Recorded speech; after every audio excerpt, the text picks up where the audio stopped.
It's Hearts and Flowers at the box office this weekend. Our film critic, Erik Childress of the Chicago Film Critics Association, joins us now to take a look at what's coming out this weekend, starting with How to Be Single. Where are you going? I'm going home. I know breaking up sucks, but you know what's even worse? Wasting a night in New York City. Give it to me, I'm worth it.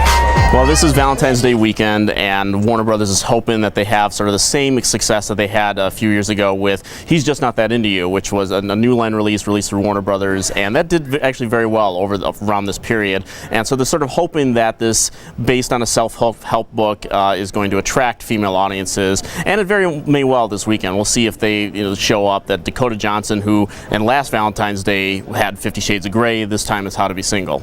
What did you think about the film? No, I think it's awful.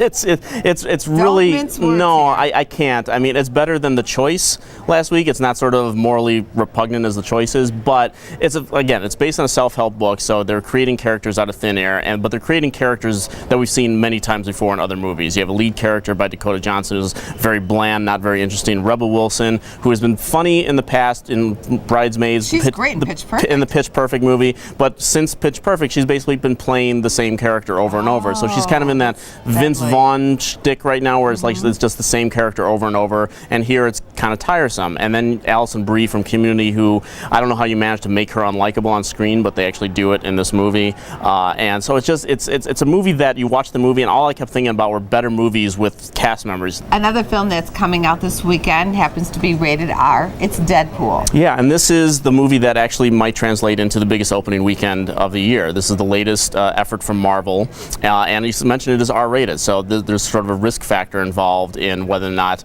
all the kids who have shown up to all their PG-13 offerings over time are going to get their parents to take them to see this very R-rated movie, very violent, very sexualized even, and we're going to see if they show up to it. I found the movie quite entertaining. I think it's certainly a risk factor for Marvel, but I think once Guardians of the Galaxy made all the money in the world, it seemed like they were willing to take the risk on something like this, and I think the movie sort of reflects that. Is like it's risky enough to be R-rated and to have the salty language and the hardcore violence and stuff like that, but at the same time it's also very routine. So Marvel fans will find a lot of familiarity to this, what is basically an origin story. It reminded me a lot of the first X-Men movie, which is very short, very sweet, kind of like here you're introducing your characters and we're going to give you better adventures down the road. Let's hope that when the movie is successful, which it should be, that Deadpool 2 and 3 and whatever they end up with will sort of expand upon the character and the sort of the satire that they're trying to do with this film. Okay, parents, you have been warned. So yes. If your kids come to you and say there's a Marvel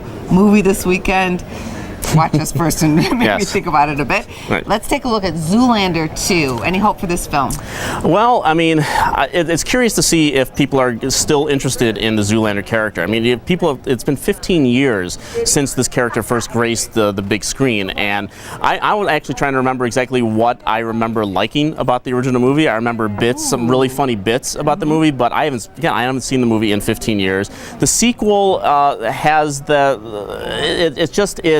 it has moments, and it's probably this kind of like the first movie. It's a movie that you'll probably remember some of its moments, most of them produced by some secret cameos that are in the film. They get the best laughs in the film, and I'm going to remember these bits, but I'm not going to remember much else. Interesting weekend. Thank you, Erik. Thank you.